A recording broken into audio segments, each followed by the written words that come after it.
Hour ক্যাজুয়ালিনা tree by তরু দত্ত। এই কবিতাটা আমরা পড়ছি। প্রথম পার্ট আমরা অলরেডি শেষ করে ফেলেছি, 3টে প্যারা অলরেডি পড়া হয়ে গেছে আমাদের। আমরা বাকি 2টো প্যারা পড়বো আজকে।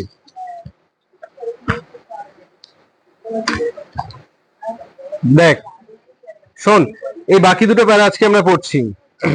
আমরা আগের দিন যেগুলো পড়েছিলাম যে কবি কিভাবে তার স্মৃতিতে থাকা সেই ক্যাজুয়ালিনা ট্রি গাছটাকে স্মরণ করছে এবং সেখানে সেই ছোটবেলার দিনগুলোতে ফিরে গেছে, গিয়ে সেখানে তাই সেই গাছের কথা মনে পড়ছে, তার ভাইদের সঙ্গে বোনেদের সঙ্গে সেই গাছের তলায় কিভাবে খেলতো তারা একসঙ্গে, সেই স্মৃতিগুলো কবি মনে করছেন।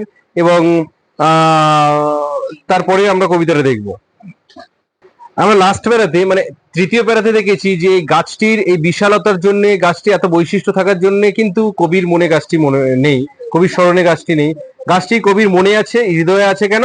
যে সেই গাছের সঙ্গে, গাছটির নিচে কবি খেলা করতেন তার ভাই বোনদের সঙ্গে, সেই ছোটবেলার সেই স্মৃতিগুলো মনে রেখে গাছটির কথা মনে রেখেছেন এবং গাছটিকে কবি তার নিজের স্মৃতিতে কিভাবে অমর করে রাখতে যাচ্ছেন সেইটা আমরা দেখবো। দেখ পরের পৃষ্ঠায় 4 নম্বর প্যারাম, unknown yet well known to the eye of faith. বলছে অজানা কিন্তু বিশ্বাসের চোখে যেন সেটা জানা, তাই না? অজানা কিন্তু বিশ্বাসের চোখে কবির কাছে সেটা জানা। I have heard that well far far away. বলছে হাই রে, আই হ্যাভ হার্ড আমি শুনেছি, দ্যাট ওয়েল সেই চিৎকার, আর্তনাদ, ফার ফার অ্যাওয়ে অনেক অনেক দূর থেকে আমি সেই চিৎকার শুনেছি।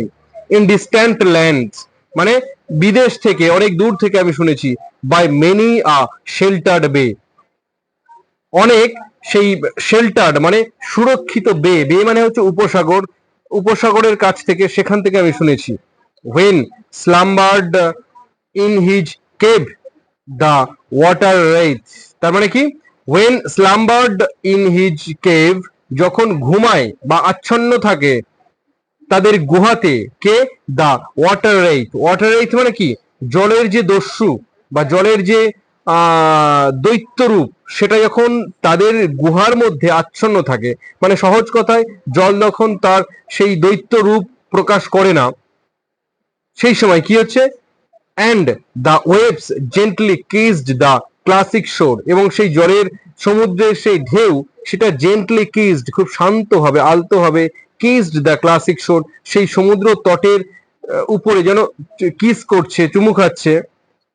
অ্যান্ড দ্য ওয়েভস জেন্টলি, হ্যাঁ ওটা হলো, of France or Italy beneath the moon, চাঁদের আলোতে, চাঁদের নিচে ফ্রান্স অথবা ইতালির কোনো একটা জায়গাতে এগুলো হচ্ছে। when earth lay tranced in a dreamless zone, যখন পৃথিবী ঘুমিয়ে আছে, আচ্ছন্ন হয়ে আছে, in a dreamless zone স্বপ্নহীন একটা অচৈতন্য অবস্থাতে।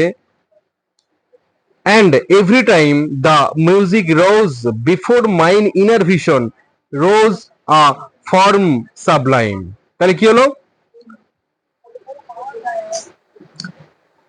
অ্যান্ড এভরি টাইম বলছে এবং প্রতিবারই একটা মিউজিক বা একটা গান ভেসে ওঠে, বিফোর মাইন ইনার ভিশন আমার অন্তর্দৃষ্টির সামনে, ফর্ম সাবলাইম একটি মহান রূপ, তাদের সেই মহান রূপ আমার অন্তর্দৃষ্টির সামনে ভেসে ওঠে। দাই ফর্ম, দাই মানে কি? দাই হচ্ছে এগুলো ল্যাটিন আর্কেইক ওয়ার্ড, এগুলো আগেকার দিনের কবিতাতে ব্যবহার করা হতো।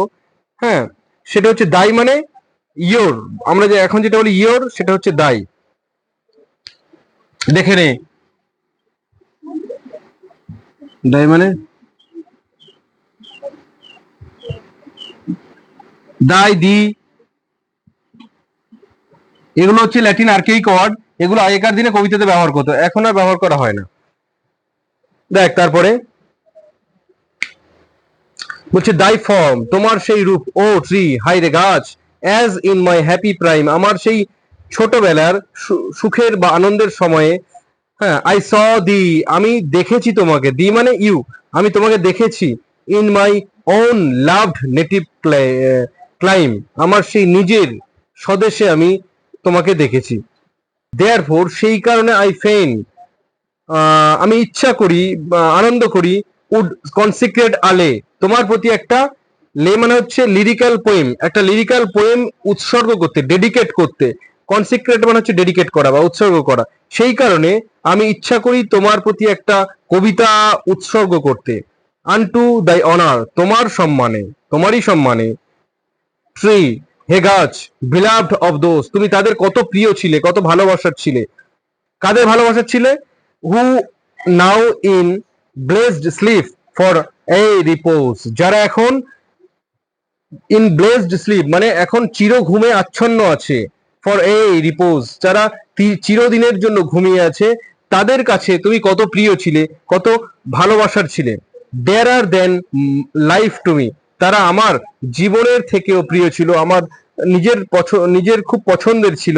অ্যালাস, হাইরে, ওয়ার দে, তারাই ছিল আমার জীবনের খুব প্রিয়।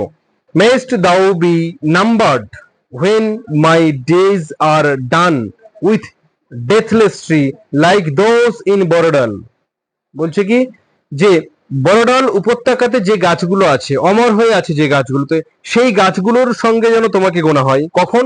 যখন আমার দিনগুলো শেষ হয়ে যাবে, মানে আমি যখন থাকবো না আর পৃথিবীতে, আমি যখন চলে যাব তাদের মতো, সবার মতো, তখন তোমার কে যেন সেই বড়ডিল উপত্যকার যে গাছগুলো আছে তাদের সঙ্গে গণ্য করা হয়, সেই অমর গাছেদের সঙ্গে গণ্য করা হয়। মানে কবি গাছটিকে অমর করে রাখতে চাইছেন। কেন? কারণ গাছটির সঙ্গে কবির অনেক স্মৃতি জড়িয়ে আছে। আন্ডার হুজ আওয়ারফুল ব্রাঞ্চেস লিঙ্গার্ড পেল, যাদের সেই আওয়ারফুল ভয়ঙ্কর যে শাখা পোশাকার নিচে বিবর্ণ হয়ে যায় সবকিছু, কি হয়? Fear, trembling, hope and death the skeleton, বলছে ভয়, কম্পমান, আশা, অ্যান্ড ডেথ, মৃত্যু, অ্যান্ড স্কেলেটন মানে হচ্ছে কঙ্কাল, আরো আছে অ্যান্ড টাইম অফ শ্যাডো, এবং সময়ের যে অন্ধকার ছায়া, সবকিছুই যেন খুবই পেল হয়ে যায়, বিবর্ণ হয়ে যায়। অ্যান্ড দো উইক দ্য ভার্স, যদিও আমার এই কবিতাটি দুর্বল হয়ে যাবে, দ্যাট উড দাই বিউটি ফেইন, ও ফেইন রিয়ার্স, বলছে তোমার এই সৌন্দর্যের ব্যাখ্যা করতে বা সৌন্দর্যকে রিকল করতে আমার এই কবিতা হয়তো ব্যর্থ হয়ে যাবে বা দুর্বল হয়ে যাবে। May love defend thee from oblivion curse, আমার এই কবিতাটি তোমার অবলিভিয়ান কোর্স বা অভিশাপ থেকে যেন রক্ষা করে। এখানে কবি গাছটিকে অমর করে রাখতে চাইছেন। কেন? যেহেতু সেই গাছটির সঙ্গে কবির ছোটবেলায় অনেক স্মৃতি জড়িয়ে আছে, সেই জন্য কবি চাচ্ছেন না যে গাছটিও আমাদের মতো গাছের একদিন মৃত্যু ঘটুক। হয়তো কবি মারা যাবেন, সবাই মারা যাবেন এক সময়, কিন্তু গাছটি যেন এই কবিতার মাধ্যমে, কবির এই কবিতার মাধ্যমে অমর হয়ে যায়। কারণ কি, গাছটি অমর হয়ে থাকলে কবির স্মৃতিগুলো অমর হয়ে থাকবে, কবির সেই শৈশব কালটাও অমর হয়ে থাকবে। এখানে কবিতাটি শেষ হলো। আমরা কিছু প্রশ্ন আছে কয়েকটা, সেগুলো দেখবো। দেখ, এক্সারসাইজ কি কি আছে? Choose the correct answer from the alternatives given, নিচে যে অপশনগুলো দেওয়া আছে সেখান থেকে সঠিক উত্তরটি বেছে নিতে হবে। 1 নম্বর প্রশ্ন, who is the speaker of the poem, গল্পের মানে কবিতার স্পিকার কে, বক্তা কে? দেখ তো, আমি অপশনগুলো মানে বলবো না, উত্তর শুনে তোরা বলবি, মানে অপশনগুলো শুনেই তোরা বলবি। A gardener tending the casuarina tree, 1 নম্বর এতে আছে। B, a bird singing in the branches of the tree, C তে আছে a person reminiscing about childhood memories under the tree, আর ডি তে আছে a traveller admiring the beauty of the tree. তাহলে সঠিক উত্তর কোনটা? সিটা হবে। কারণ কি, আমরা দেখেছি এখানে কবি তার শৈশবকাল গুলো বারবার মনে করছেন, তো সিতে সেটাই আছে। A person reminding about childhood, এক ব্যক্তি যে শৈশবকালটিকে বারবার মনে করছে, মেমোরিজ আন্ডার দ্য ট্রি, গাছের নিচের সেই স্মৃতিগুলো। আচ্ছা, তাহলে এখানে অপশন সি সঠিক উত্তর। 2 নম্বর কি আছে দেখ, what feeling does the speaker associate with the casuarina tree, casuarina tree বা ক্যাজুয়ারিনা গাছের সঙ্গে কবির কোন অনুভূতিগুলি এখানে প্রকাশ করেছেন বা প্রকাশ পেয়েছেন? এতে আছে ফেয়ার অ্যান্ড ডেঞ্জার, বি তে আছে ইনডিফারেন্স অ্যান্ড বোর্ডম, সি তে আছে comfort, security and happy memories, আর ডি তে কি আছে? Loneliness and isolation. কোনটা হবে সঠিক উত্তর? সি, তাই তো? আচ্ছা, ঠিক বলেছিস, comfort, security and happy memories, তার স্বাচ্ছন্দ্য, নিরাপদ এবং হ্যাপি মেমোরিজ, সেই আনন্দের স্মৃতিগুলো এই কবিতার মধ্যে ফুটে উঠেছে। 3 নম্বরে আছে, what is the tone of the poem our casuarina tree, our casuarina কবিতার যে টোন বা মূল ভাব সেটা কি? দেখ কি বলতে চেয়েছেন। অ্যাংরি অ্যান্ড রিসেন্টফুল,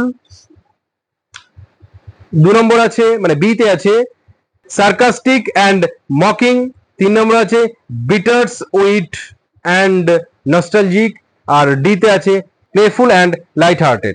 কি হবে? হ্যাঁ না, সিটা হবে সঠিক উত্তর, হবে option C, bitter sweet and nostalgic. Bitter sweet মানে কি? বিটার মানে তিতো আর সুইট মানে মিষ্টি, তাহলে একটা ভিন্ন রকমের একটা তার অভিজ্ঞতা বা স্মৃতি, এবং নস্টালজিক তার পুরোনো দিনে ফিরে যাওয়ার একটা ঘটনা, এগুলো আমরা কবিতার মধ্যে দেখতে পেয়েছি। ঠিক আছে, তাহলে আগের কবিতার যে এক্সারসাইজ গুলো আছে, আগের গল্পের যে এক্সারসাইজ গুলো আছে এবং এই কবিতার যে এক্সারসাইজ গুলো, দুটোর মধ্যে কমন কি বলতো? সবারই উত্তর হচ্ছে অপশন সি। তাহলে তোরা পরীক্ষার হলে গিয়ে কিন্তু এটা কাজে লাগাতে পারিস, সবগুলো সি লাইন ভেবে মেরে দিয়ে এলি, তাই না? এটা কেন করতে যাসনি? তাহলে সারা বছর পড়ে কোনো লাভ নেই, শুধু এই ট্রিক গুলো করলে হয়ে যেত। ঠিক আছে, সুতরাং ভালো করে পড়তে হবে কবিতাটা, ভালো করে শুনতে হবে, তাহলে দেখবি কোনো প্রশ্ন এখান থেকে ছাড়বে না, ছাড়ার কথা নয়। ঠিক আছে, এই গল্পের আরো অনেক শর্ট প্রশ্ন আছে, আমরা এই এক্সারসাইজ ছাড়াও আরো অনেক শর্ট প্রশ্ন আছে কবিতার মধ্যে, আমরা সেগুলো পড়বো, সেগুলো প্রত্যেকটা প্রশ্ন ধরে আমরা আলোচনা করব, এবং এখান থেকে যে গ্রামার আছে সে গ্রামার গুলো আমরা আলোচনা করব অন্য কোনো ক্লাসে। ঠিক আছে, তার জন্য প্রথমেই আমি বলবো যে গল্পটা ভালো করে, কবিতাটা ভালো করে পড়তে হবে। ঠিক আছে, তাহলে আজকে এ পর্যন্ত, পরের দিন অন্য কোনো ক্লাসে দেখা হবে।